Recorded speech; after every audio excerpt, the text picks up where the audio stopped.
Individuals and their professional teams shouldn't have to struggle to find great options for deferring capital gains taxes. Don't let your failure to plan become your plan to fail, especially when the Deferred Sales Trust may be one of the best ways to exit your highly appreciated assets and defer capital gains taxes so you can continue to grow your wealth. You are not in the wrong place. I am your host today, Jessica Lanning, filling in for Brett Swarts. Each episode, we are joined by some of the leading wealth advisors, business and real estate experts, and leadership specialists to share their ideas, tell their deal stories, and share their inspiration so that together we can make complex tax deferral strategies simple and passive income plans achievable. Our next guest and his wife grew up in poverty, used entrepreneurship to find their way out, owned a coffee shop, and a few years into doing it all right, they successfully built their business of their dreams, when in reality, they were only one unlucky step away from it crashing down around them. They now dedicate their lives to ending poverty for good by focusing on foundational wealth that allows for greater stability and generosity. Please welcome Brandon Neely to the podcast. Welcome, Brandon. Good to have you here. Hey, thanks, Jessica. I'm excited to be here and hopefully share some stories of what not to do, maybe, and some of what to do. What to do? Look, I find that the School of Hard Knocks is the best educational system out there. So I would love to hear those stories. But let's start with letting the audience here getting to know you better. Please tell us a little bit more about your story and your current focus. Yeah, so my wife and I are entrepreneurs, business owners, serial entrepreneurs, I guess you could say, because we've had multiple businesses now. We went in to the coffee shop world because we wanted to make a difference there. And we didn't realize that in order for that financial independence, retire early, we did the retire early part first and quit our jobs and started the brick and mortar business, which is not recommended. Don't do a brick and mortar if you want to make a lot of money. Do something else. But with all that, we wanted to make a difference. We wanted to change the world. And through all that, we did everything right. We did like you shared, we did all the things. Business was growing, but people would say, "Yeah, but you love it." And I wasn't paying myself. I wasn't doing the right things, and wasn't able to grow because I didn't have a lot of influx of capital to grow it. Right? You know, that's how. If I watch Shark Tank, they're always looking for money. Which is interesting.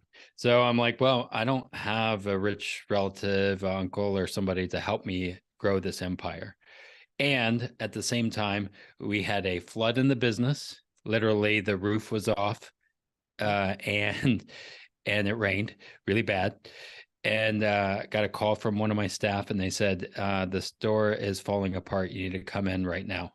And it was a little bit terrifying to walk in and see like your dream is gone. And at the same time, I did not know this at the time, but my wife was 3 to 4 months pregnant. We found out like a month later, and all of this is happening. And we also, within our landlord, they were giving us a year-to-year lease on our real estate business, right? And in that business, which is not what you want when you have a brick and mortar business. You want a longer lease kind of option. So all those things, we decided we needed to pivot, change, sell the business, which we were able to sell the business, not close the business because of our access to capital early. We're able to overcome that obstacle, sell the business, and then move on to what we do now, which is really helping these business owners, people who want to make a difference in the world financially and real estate, actually make sure that they're not just more in poverty because they started their business, right? A lot of business owners think that they're going to get rich, by I'm going to do my own thing. I'm going to be a business owner and I'm going to do this and that, where really they work 60 hours so they don't have to work 40 kind of idea. So just so our audience can get to know you even a little bit better, we believe here at the Capital Gains Tax Solutions podcast that everybody comes to the planet with a special gift to share with others, to make other people's lives better. What's your special gift? What's your superpower? Yeah, I feel like one of ours is just looking at the world and realizing, like, how do we live with enough? The world is told you need to buy more, you need to continue to consume. That's the economy, right? And how do we build a foundational strategy and understand, looking at a balance sheet and saying, look, you're bleeding cash over here.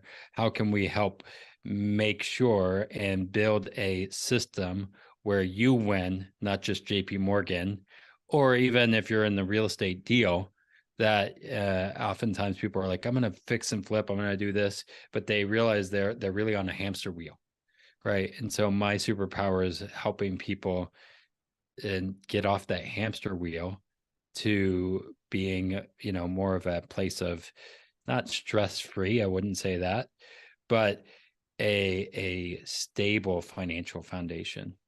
That's why we have the still method and those kind of things. So that's a great segue into our topic for today's show, which is building foundational wealth. Let's talk about that still process. Talk to us a little bit about what that is. Yeah, so I think about this in some of what you guys do and what we do, right? Is the world is in chaos, right? And you look at our tax code, right? Trying to figure out the tax code and why the heck do we need so many people and even a whole industry to figure out how to pay the government, right? I mean, that's really what it is, right? It's confusing. That's our world. It's confusing, haphazard, anxious, overwhelming, and stressful. That's chaos, confusing, haphazard, anxious, overwhelming, and stressful. And I think that is by design to siphon money away from us, right? And the people that have a plan or a strategy are usually the ones that win. And the ones that are putting their head in the sand, not thinking through things, is the ones that are losing, and they're wondering, why is this happening? I'm like, well, no, you're in the chaos, right? And so what we have to do is take a step back. And I'm a person of faith, so it comes from my faith background. Overflow was our coffee shop. This is the still method, and it's setting your sights. You have to be still. You have to kind of go in a quiet place and set your sights. What do you want? Like I forget what the song is, but tell me what you want, what you really, really want, kind of idea. Most people don't even know what they want. Most business owners don't, because they're on the treadmill and running, or hamster wheel, right? And they need to set their sights. What kind of business do they want? What kind of parent do they want to be? What kind of financial foundation do they want? All those kind of things. Set your sights. Then it's track your in and out. You don't just have a goal, you have to track it, right? And this is where the budgeters, people are like, yeah, but you're budgeting, you're restricting me. I'm like, well, restricting is important, right? So tracking. Um, then it's inspect your progress. You don't just say, oh, I'm doing all the things. You inspect and say, okay, what tweaks do I need to make? When you go to the gym, you might make a few tweaks, right? And inspect. And then that's implement. It's look for 1% adjustments. 1% adjustments, not 100% adjustments. So those 1% adjustments over time, I think about Warren Buffett and all those, they were making 1% adjustments, and all of a sudden they're uber rich.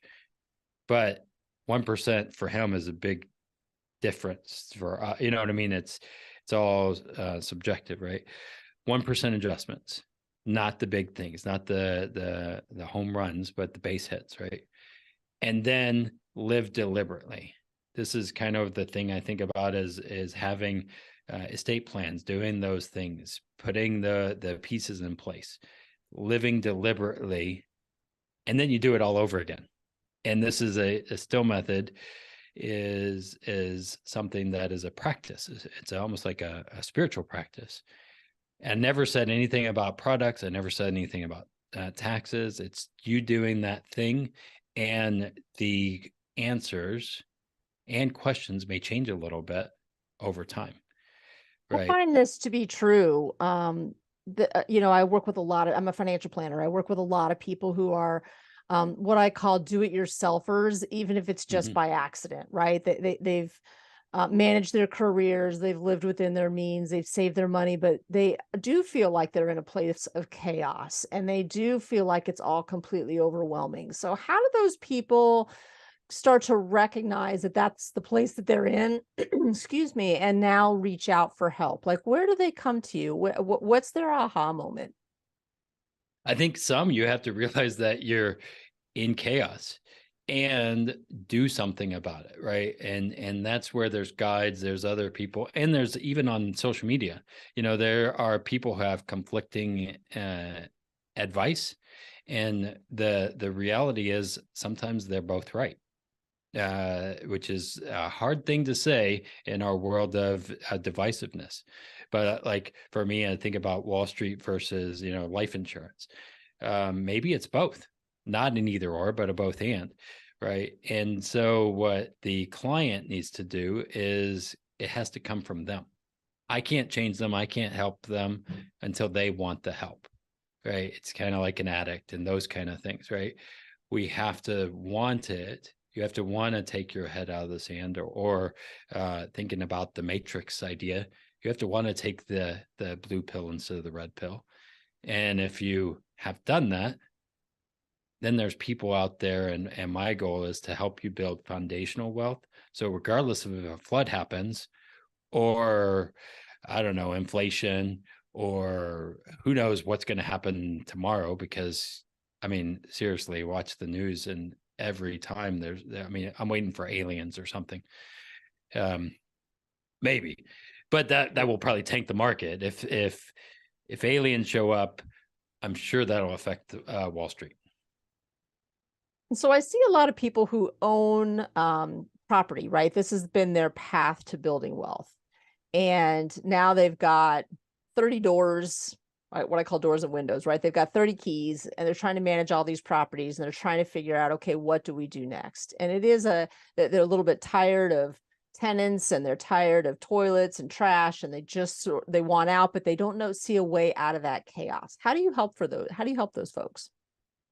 Yeah, I mean, I work with people who their goal is to have 30 doors, right? And 50 doors. And then I have right after that a conversation with somebody who's like, I have 50 doors and I just want to get rid of them. And I'm like, huh, funny. You guys should talk to each other.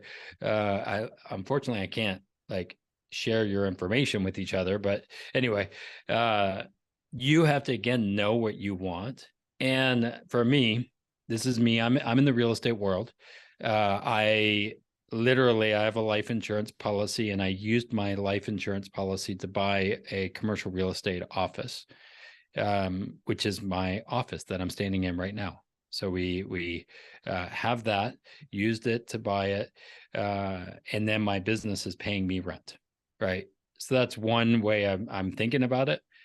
Uh, I've also had plenty of floods that I'm like, I don't want to have 30 doors, because that's 30 potential floods that could happen.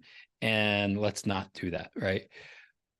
So you have to know, hey, if you're a handyman and you love dealing with flood work and toilets, right, then that's a good thing maybe it's your skill set, right? If you have enough money to hire, because all these young people are like, yeah, well, I'll just hire a firm to help me. I'm like, well, that costs, right? So you have to know that those things, what that's going to be, and reverse architect it to say, well, what do you want? Do you want 30 doors to have what? And really, when it all comes down to it, whether we have assets in the market or we have 30 doors or 100 doors or 500 doors, it all comes down to cash flow, to have the income that we want, to have the life we want now and in the future. That's really, I think. And so we have to ask those questions. Yeah, the focus needs to be on revenue. I think when you keep your eye on that one dial, oftentimes that clears up a lot of things. And I have to imagine that people come to you who have lots of real estate and they're like, okay, I'm just going to do this 1031 exchange. That'll solve all of my problems. What do you see as the biggest frustration when it comes to the 1031 exchange or deferring capital gains taxes? I think that the problem with taxes and any of this is it's a moving target. And I always ask people when it comes to 401ks and all that, Would you ever get into business with somebody where they make the terms of service in the future? Usually the answer is no. Right. And on top of that, where the people who are in charge of those rules change every couple years. Right. So for me, I don't know what the future holds on taxes, but I have a thought that it's going to be higher. So if we are continuing to defer taxes, then that's going to hurt us maybe in the end, depending on other pieces that you have in play. But in the end, we have to eventually pay taxes, and that's why the stretch provision was lowered, why they did all kinds of other things, because really, how does the government make money, and how do they handle Social Security, all the other things? It's from taxes, right? So they're going to try and figure that out. Yeah, I think you're absolutely right about that. And we work with lots of folks who have real estate, highly appreciated real estate. You know, they've owned it for many, many years, and they're always looking for ways to continue to defer capital gains taxes. And that's what we specialize here at Capital Gains Tax Solutions. And the Deferred Sales Trust is one of our primary tools for doing that. And to your point, yeah, how do you manage taxes in an ever-changing environment, and what is the best tools to do that? And so if anybody's listening and would like to have a conversation about that, I'd be happy to do that. You can find me at www.lanningfinancial.com or the capitalgainstaxsolutions.com website, and mention that you heard us on this podcast, and we'll be happy to have a conversation about that. Okay, you ready for the lightning round? For sure. And I do say, like, again, understanding taxes and how that plays, it's a both and. Pay taxes if you can, don't pay. You know what I mean? Like it's a game. All of this is a game, and we have to realize we're in this game, and sometimes the rules and board is created by the IRS, and we have to figure out, but there are always loopholes, and there's always things. Depreciation. I lowered my taxes a lot this year because we have real estate, which was amazing. Yeah, it's when you understand what the rules are and you understand what your options are, you can make much better decisions, much more conscious decisions, Yep. and create as much flexibility and options as you can so that you can adapt to any kind of environment. So yeah, I hear you Yep. on that. Absolutely right. Okay, what's your favorite book that you've read or gifted in the last year? Yeah, I think the Profit First book, I have that here for business owners a lot of times, and there's one for Profit First for real estate investors. Understanding that in business that we need to make sure that we are paying ourselves, not just and that's not greedy to pay yourself. It's just smart. So being able to make sure that we're paying ourselves, Profit First, and the Banking Yourself book. And eventually I'm going to say my own book, of course. We're working on a journal and those kind of things, but Excellent. that's Yeah, coming down the lines. I'm a big fan of the Profit First book, especially for entrepreneurs that are visually oriented. I think it makes a huge difference for them. What's your favorite leadership quote or theme you strive to live by? Oh man. I have a Bible verse, and this is something literally I have it on my arm. It's in humility, consider others better than yourself. I think if we actually did that, and it's Jesus, but if we actually did that, we would change the world. If we consider others better than yourself and be the heart of a teacher, not just a salesperson. I do life insurance. I do make commissions, just, from people doing that. And, we all need to make money, but educate first. That's an important thing, and really have humility and serve. Beautiful. Imagine you could go back in time. What would you tell your 25-year-old self? I don't think my 25-year-old self would listen. But that's probably what most of your people say. But I would say, man, start a life insurance policy, a whole life insurance policy that's properly designed right now, and build that foundation. Because if I were to have done that, I started late in the game. And still we're in a better place than a lot of people, I know for sure. But man, start doing that, build that foundation early, because things will change. I didn't know that I was going to go into the music industry and all kinds of other things along the way. But if I had that asset, that would have helped me mitigate some of the problems. What are you most curious about right now? Oh, some is like, where the heck is all this going to lead as far as the economy goes? Is any of this? And sometimes I feel like more like a profit in knowing that some of this was going to happen. I'm curious how this banking system is going to play out. Challenge, and really my goal in all that I do is saying, okay, knowing that things might hit the fan, how do we make sure we at least save a couple people, kind of like the starfish analogy. I've saved a few, or maybe they've helped save themselves, I don't know. I'm curious to see where it'll go, but I'm hoping it doesn't go too crazy. But You've had a lot of aliens could happen, aliens. Yeah. You've had success in your career. What is the one habit you try to practice daily or weekly, which helps you stay centered in your values and keep you moving towards new goals? Yeah, I think what I tell people, 99% is showing up, right? A lot of people are like, yeah, well, let's just, wish it, and let's just, think happy thoughts. And that'll happen. It'll grow because I manifested it, maybe. I mean, there is some degree of that, right? But most of the time, it is the small actions over time. You look at, I don't care if you're saving in a life insurance policy or you're doing in other places, is small actions over time will lead to success. And those things are really important. And that means work, grit. Whenever you get punched in the mouth, right? Sales things happen, and you did the best thing for the client or potential client, and they still like reject it. Then guess what? You have to get back up and serve somebody else, because whatever. Absolutely. And they're responsible for their own actions, really. That's and we right. can only do our best. Well, listen, thank you so much for being on the show. And I want to encourage you to keep using your gifts and strengths to be a blessing and a help to others. For those who want to get in touch with you, what's the best place for people to find you? Yeah, you can find us on wealthwisdomfp.com, wealthwisdomfp.com.